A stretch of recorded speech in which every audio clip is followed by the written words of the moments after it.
Bonjour à tous et bienvenue dans cette nouvelle capsule vidéo de la physique-chimie en classe. Aujourd'hui, on va parler de la propagation de la lumière et plus particulièrement du phénomène de dispersion. Sans le savoir, vous êtes déjà familier avec le phénomène de dispersion. En effet, l'apparition d'un arc-en-ciel est liée à ce phénomène. Mais vous ne détenez peut-être pas encore l'explication de ce phénomène. Pas de panique, à la fin de cette vidéo, vous maîtriserez tout et vous aurez tout compris. Pendant plusieurs siècles, de nombreux scientifiques avant vous étaient incapables eux aussi d'expliquer ce phénomène de dispersion. Il a fallu attendre une expérience critique dite Experimentum Crucis réalisée en 1666 par Newton pour mieux comprendre la chose.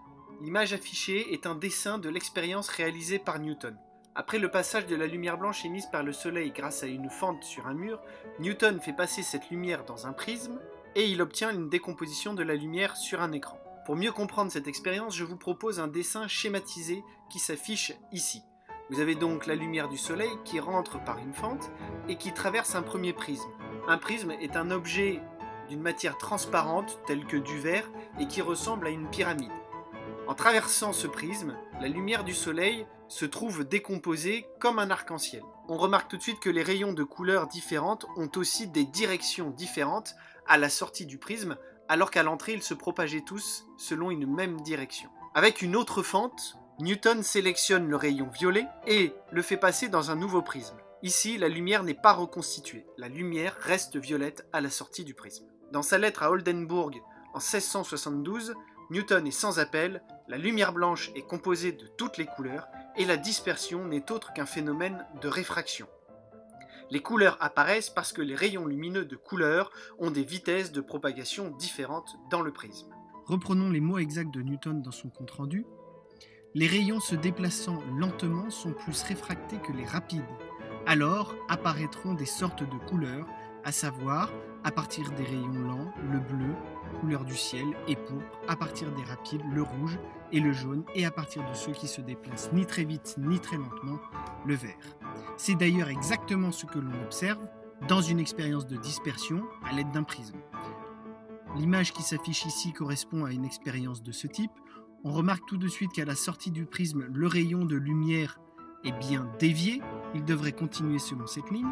Pour confirmer les rayons de Newton, les rayons les plus réfractés sont le bleu, puis viennent les rayons de couleur vert-jaune et les rayons de couleur rouge. Pour bien comprendre le sens de cette découverte, mettons tout cela dans un tableau. Les rayons de lumière dans les couleurs bleues sont donc les rayons les plus réfractés, puis viennent les rayons de couleur verte et les rayons de couleur rouge. En termes de vitesse, souvenez-vous ce que l'on a dit dans la vidéo sur la réfraction. La réfraction de la lumière est un phénomène de déviation de la lumière qui est lié en fait à des vitesses de propagation différentes. Ainsi, en termes de vitesse, les rayons de couleur bleue ont une vitesse plus faible que les rayons de lumière de couleur verte et que les rayons de lumière de couleur rouge. Tâchons d'aller un peu plus loin en regardant ce qu'il en est des indices de réfraction.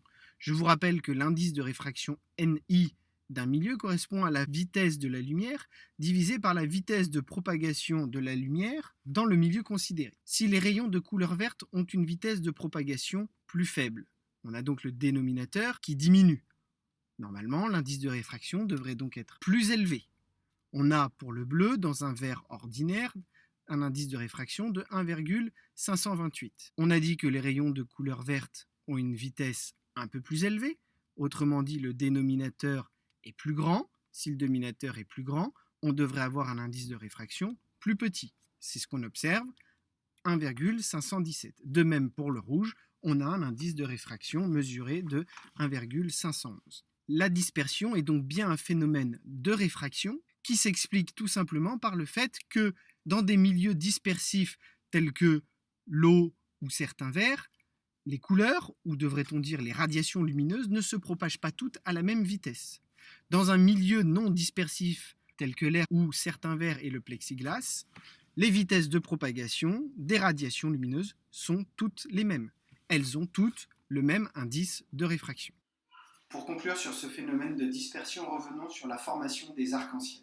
Comme vous avez pu le remarquer, les arcs-en-ciel, lorsqu'ils apparaissent, font suite à un événement de pluie. En effet, l'un des éléments clés de la formation d'un arc-en-ciel est l'eau. L'eau, et comme nous l'avons dit précédemment, est un milieu dispersif. Prenons en exemple une goutte d'eau. Lorsque de la lumière blanche arrive sur une goutte d'eau, elle peut pénétrer dans cette goutte d'eau Et comme elle a un indice de réfraction différent de l'air, il y a un premier phénomène de réfraction ici. Mais l'eau étant un milieu dispersif, les rayons de la lumière commencent à se disperser. Lorsque ces rayons déjà dispersés arrivent à cette interface, il peut y avoir un phénomène de réflexion qui entraîne une propagation qui repart ainsi, et à nouveau à l'interface eau-air, une nouvelle réfraction.